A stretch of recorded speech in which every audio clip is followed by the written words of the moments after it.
Bonjour à tous, je suis Axel et alors dans cette vidéo, comme le titre l'indique, je vais essayer de vous montrer quelques techniques en fait pour être major de votre promotion. Que vous soyez en fait que vous allez passer le bac ou alors que vous soyez en études supérieures, c'est des techniques qui marchent. Alors déjà brièvement, je vais vous raconter un petit peu mon parcours. Alors moi, lorsque j'étais au bac, j'étais pas vraiment très bon. Je crois que j'oscillais durant l'année entre, ouais, j'avais à peu près 7 de moyenne.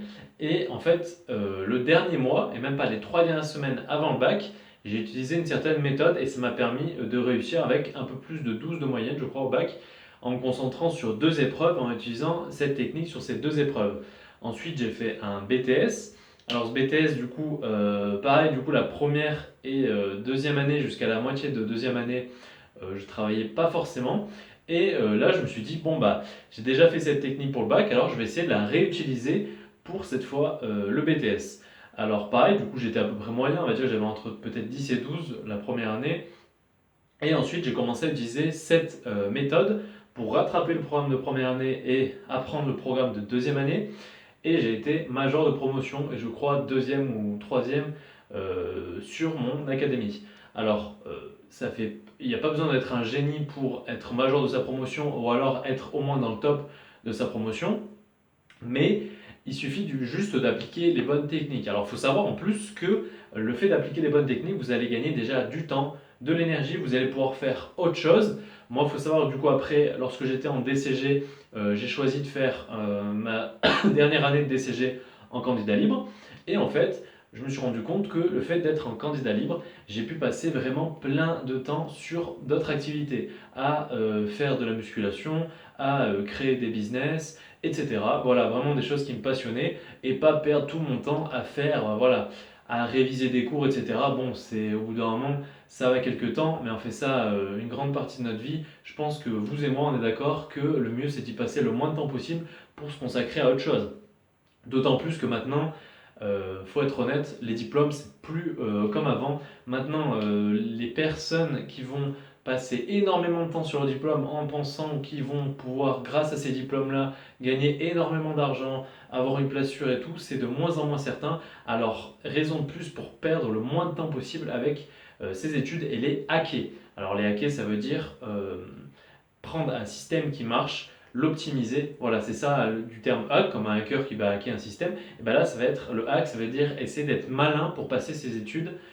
Donc, je vais vous montrer déjà juste brièvement quelques techniques. Après, si vous voulez recevoir par mail d'autres conseils pour hacker vos études et du coup réussir à faire partie du top de votre promotion, parce que c'est aussi très important au niveau de, je sais, de l'estime de soi, etc. Il y en a qui font ça par rapport à leurs parents, voilà, puis on sait que, je veux dire, notre parcours scolaire, en fait, on le traîne un peu toute notre vie, parce que généralement, la première question qu'on demande, c'est qu'est-ce que tu as fait comme étude, est-ce que tu étais bon, etc.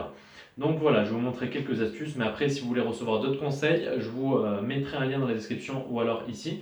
Vous avez juste à cliquer, vous rentrez votre mail et du coup je vous enverrai des conseils par email.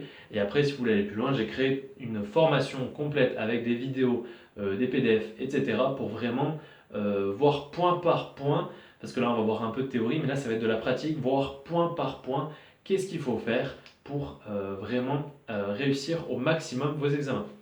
Alors je vais vous donner quelques conseils très rapidement. Alors déjà, premier conseil, ça va être au niveau de la structuration de votre cours. Il va falloir structurer le plus rapidement votre cours. Alors, pour avoir quelque chose de propre sur quoi travailler. Donc, structurer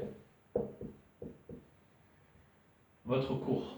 Ça, c'est très important parce qu'au moins, vous allez partir de quelque chose de propre. Donc, dans les vidéos, je vous montrerai comment structurer votre cours efficacement, comment faire des fiches de révision le plus optimisées possible en un rien de temps. Donc déjà, voilà, la première étape, ça va être de structurer votre cours. La deuxième étape, et moi ce que je recommande vraiment, après ça n'engage que moi, mais en tout cas c'est une technique que j'ai appliquée qui a marché, c'est au niveau des exercices qui vont vous être demandés, par exemple, par vos professeurs, etc. Moi, ce que je recommande, c'est de ne pas les faire. Ou alors, faites comme si vous les faites, si vous êtes obligé de les faire, vous êtes dans un institut privé, etc. Mais moi, je ne recommande pas de les faire lorsque vous ne maîtrisez pas pleinement le cours. C'est-à-dire que vous allez perdre du temps à faire des exercices, vous allez prendre un cheminement qui va être faux, et vous n'aurez pas la correction, donc ça va vous prendre la tête, et il y a de fortes chances que lorsque vous aurez la correction, vous n'aurez plus envie de refaire cet exercice. Donc du coup, vous ne faites pas vos exercices, mais par contre, lors de la correction, vous la prenez parfaitement. Donc correction, voilà, correction à prendre de manière par cœur, vraiment tout ce que le professeur va vous dire, toute la correction, la prendre de manière très détaillée, c'est très important. Comme ça, l'étape suivante, donc qui fait partie de cette étape-là, c'est que votre exercice, du coup, comme vous n'avez pas perdu de temps à le faire au début, vous ne le connaissez pas, là vous avez l'exercice, la correction. Qu'est-ce que vous allez faire? Vous allez, le soir même, ou alors dans les jours qui suivent, vous allez reprendre cet exercice, avoir la correction à côté, et essayer de faire le cheminement, refaire l'exercice. Comme ça, vous avez la correction, moi, dès que vous bloquez, vous pouvez avoir accès à la correction. Cet exercice-là, moi je vous recommande de le faire plusieurs fois. Tous les exercices, il faut les faire au moins 2 à 3 fois. C'est vraiment la répétition qui va faire votre réussite. Ça, c'est vraiment très important. Voilà, donc là par exemple, on va dire que vous allez pouvoir un exercice qui va durer 20 minutes. Avec la correction, donc, vous allez le faire 3 fois, ça va durer 1 heure. Si vous n'avez pas eu accès à la correction dès le début, vous allez faire cet exercice, perdre une demi-heure, 45 minutes à faire un exercice sans la correction, sans maîtriser pleinement le cours. Vous allez vous perdre, vous allez perdre patience. Du coup, tout ce que vous aurez fait, ça n'aura pas été rentable. C'est-à-dire, vous aurez passé 45 minutes en fait un peu à crapahuter, à aller dans tous les sens, et au final, vous n'aurez pas fait quelque chose de très rentable sans maîtriser votre cours, sans avoir l'accès à la correction. Vous allez bloquer et au final passer presque autant de temps que si vous l'aviez fait après avec la maîtrise du cours et la correction. En 1 heure, vous aurez fait 3 fois plus de travail que là en 45 minutes. Parce que la personne qui va perdre 45 minutes à faire son exercice comme demandé sans maîtriser son cours, croyez-moi qu'il y a vraiment peu de chances qu'elle reprenne la correction. Ou alors elle va le reprendre une fois de manière très rapide, parce qu'en final elle aura tellement souffert à faire son exercice qu'il y a peu de chances qu'elle le refasse par la suite. Donc ça c'est très important. Si vous avez la possibilité de ne pas faire vos exercices, ou au moins passez-y le moins de temps possible pour que le professeur soit content, voilà. Mais en tout cas, prenez vraiment la correction de manière très propre et retravaillez ces exercices-là en les refaisant 2 à 3 fois avec la correction à côté et bien en maîtrisant le cours d'abord. Ensuite, la troisième étape, ça va être les sujets d'examen et les contrôles, les DS, tout ce que vous avez en fait de plus costaud que des simples exercices. Donc là, vous avez les exercices. Donc un exercice, on va dire que ça dure entre 15 et 20 minutes suivant le type d'exercice et suivant les matières. Mais là, ce que je vous conseille, c'est ensuite de vous attaquer à, par exemple, des devoirs surveillés, des sujets d'examen. Donc de toute façon, les sujets d'examen, vous y avez accès gratuitement sur Internet, vous avez accès à tous les sujets d'examen et toutes les corrections. Voilà, il y a des sites spécialisés pour ça.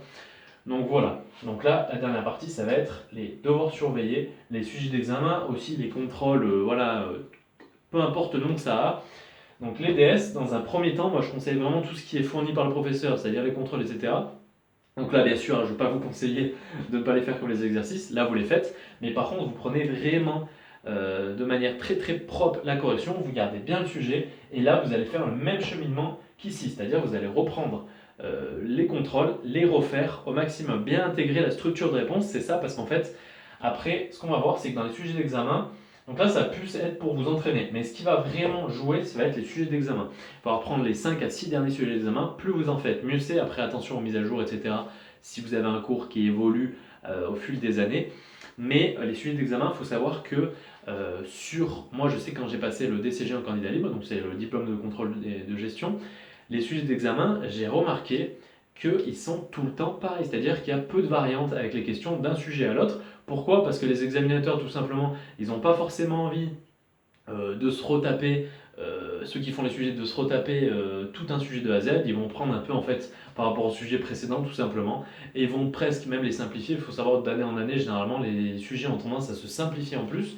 Alors là, comme ça, au moins, vous êtes sûr de faire un maximum de sujets d'examen. Pareil, avec la correction à côté, vous imprimez le sujet et la correction, vous faites les sujets pareil 2 à 3 fois, c'est encore dans la répétition, le mécanisme de compréhension du sujet, le mécanisme de réponse au sujet, et vraiment, vous allez comprendre de plus en plus qu'est-ce que l'examinateur attend, parce qu'il faut savoir aussi, un point très important, c'est que l'examinateur, lui, lorsqu'il va corriger votre copie, il va en avoir des centaines à corriger. Donc, si il a des copies très propres, et avec, au lieu de, par exemple, question typique, une question où il faudrait 5 à 6 lignes pour répondre, mais L'étudiant moyen, qu'est-ce qu'il va faire, qui ne s'est pas assez entraîné? Il va répondre en 15-20 lignes. Et souvent aussi à côté de la plaque, dans ces 15-20 lignes-là, il y aura même pas 80% de ce qu'il faudra mettre dans la réponse. L'examinateur, lui, va lire tout ça, ça va lui encombrer l'esprit, il va devoir lire 15 lignes, et du coup, généralement, il va pas mettre une très très bonne note à cette question-là, et l'étudiant va perdre des points. Alors que si vous avez l'habitude de faire des sujets d'examen, vous savez ce que l'examinateur attend précisément, et du coup, vous avez révisé par rapport à ce qui vous est demandé à l'examen, et ben ça va être très simple, vous allez aller directement à l'essentiel, vous allez être synthétique, clair, avec vraiment 100% de ce qui est demandé, et là l'examinateur va bonifier votre note et vous mettre tous les points. Donc c'est vraiment très important de bosser sur les sujets d'examen. Donc voilà, après ces trois petits points assez théoriques, donc il faut savoir que moi, je vous ai préparé donc une formation où je vais vous montrer en fait tout simplement, donc là, comment structurer votre cours. Donc c'est pareil, on va faire ça au tableau aussi sur l'ordinateur, et donc je filmerai mon écran, et aussi donc vous aurez des supports PDF en plus. Je vais vous montrer vraiment comment structurer votre cours de A à Z, comment partir d'un cours assez brouillon ou de bouquin, et comment faire un cours clair, synthétique, propre, à pouvoir retravailler rapidement, avoir les notions clés pour réviser rapidement, efficacement. Comment du coup faire ce support-là qui va vous aider par la suite lors de vos exercices, puisque du coup ce support, à chaque fois que vous allez bloquer lors d'un exercice, vous allez pouvoir revenir rapidement sur ce support, réaliser rapidement le cours et retourner sur l'exercice avec la correction. Ensuite, pareil, pour les sujets d'examen aussi, je vous montrerai bien sûr plein d'autres techniques vraiment de A à Z avec une suite de vidéos pour vraiment structurer votre cours. Des méthodes aussi très importantes pour apprendre votre cours avec quelques petites astuces pour la mémoire. Moi, je sais que maintenant, grâce à ces astuces, je suis capable d'apprendre, on va dire, peut-être une feuille simple recto verso. En une demi-heure, je peux l'apprendre par cœur, vraiment de A à Z, mot pour mot, en une demi-heure. Je sais que par exemple, je révisais, il y avait une matière qui c'était le management. Donc, il faut savoir, le management, c'était une matière qu'il fallait apprendre absolument par cœur. Parce que la première partie des réponses, en fait, il fallait mettre le cours, ensuite appliquer au cas et ensuite faire la déduction. Donc sans le cours, c'était un peu compliqué. Donc tout simplement, moi, j'avais appris par cœur ces fiches-là. Et généralement, moi, qu'est-ce que je faisais? C'est que je refaisais mes petites fiches au propre. Et il me fallait, en fait, à force d'utiliser ces techniques, je pouvais les réviser le matin. La veille au soir, je les lisais 2-3 fois. Le matin, je les lisais 2-3 fois, mais bien sûr avec cette petite technique de manière vraiment optimale. Et je connaissais par cœur. J'arrivais et je crachais mot pour mot, quoi. Mais vraiment mot pour mot, à la virgule près. Donc moi, je vous conseille vraiment ça, surtout si vous avez des cours assez théoriques avec beaucoup de par cœur. Vous allez voir que cette petite méthode, vous allez passer très peu de temps et ça va être au maximum rentable pour vous, pour vos examens. Donc après, voilà, donc il faut savoir que vous soyez en bac, que vous soyez en études supérieures, que vous soyez en BTS, dans n'importe quel BTS, que vous soyez voilà, à l'université, dans des diplômes supérieurs de master, etc. Pour toutes ces matières-là, ça va vraiment être un pilier. Donc voilà, moi c'est en tout cas ce que j'utilise donc à partir du bac, c'était un peu les prémices de comment utiliser ces techniques-là. En 3 semaines, du coup, j'ai réussi à réviser 2 matières, c'est-à-dire les maths et donc une matière technique et l'éco. Voilà, donc c'était des matières très volumineuses, il fallait que j'apprenne du coup tout le programme sur 2 ans. Je l'ai fait, je crois que j'ai eu 16 et 14, alors j'avais 7 toute l'année. Et après, donc pareil, le pire ça a été pour le BTS, puisque je crois que j'ai eu presque 16 de moyenne. Et en fait, au final, en 4-5 mois de travail pour faire 2 années de travail de BTS que j'avais pas forcément énormément travaillé. Donc c'est vraiment des méthodes qui marchent, d'autant plus que j'ai aussi poussé cette méthode au paroxysme, puisque lors de mon DCG, j'ai carrément fait en candidat libre, c'est-à-dire en formation tout seul, avec un bouquin, des sujets d'examen, des corrections, et au final, j'ai réussi facilement en peu de temps. J'ai pu faire de la musculation, me concentrer sur d'autres activités qui me plaisaient plus. Donc voilà, vraiment l'objectif, ça va être de réussir au mieux, de passer le moins de temps possible et de profiter un peu d'autre chose, de découvrir autre chose, parce que les études, à mon sens, ça n'a plus la même énergie que ça avait avant. Donc vraiment, je vais vous mettre tout en un pour vraiment faire au mieux tout mon savoir que j'ai accumulé durant toutes ces années, comment réussir des diplômes, comment apprendre rapidement, comment synthétiser un cours, comment travailler sur des sujets d'examen, comment travailler vos exercices, comment travailler vos contrôles, etc. Je vais vous les montrer en condensé en une seule fois. Ça durera quelques vidéos et au moins vous aurez tout ça condensé, un parcours de 3-4 années condensé en une formation vidéo, et au moins vous aurez accès à tout pour vraiment réussir vos études et vos diplômes donc. Et être aussi bien sûr dans les premiers, vous verrez que c'est pas si compliqué. Donc voilà, donc je me répète, vous avez un lien dans la description pour recevoir d'autres conseils et aussi l'accès du coup à cette formation. Et sinon, vous avez cliqué ici donc sur la fiche pour avoir accès à la formation. Et sinon, en tout cas, j'espère que ça vous aura aidé. J'espère que vous allez réussir vos diplômes et que vous appliquerez au moins les conseils que je vous ai dit là. Même si vous ne voulez pas prendre une formation complète, au moins cliquez pour avoir d'autres conseils. Mais après, même si vous ne prenez pas, essayez vraiment d'appliquer au moins les conseils que je vous ai donnés dans cette vidéo pour vous réussir. Donc voilà, à la prochaine.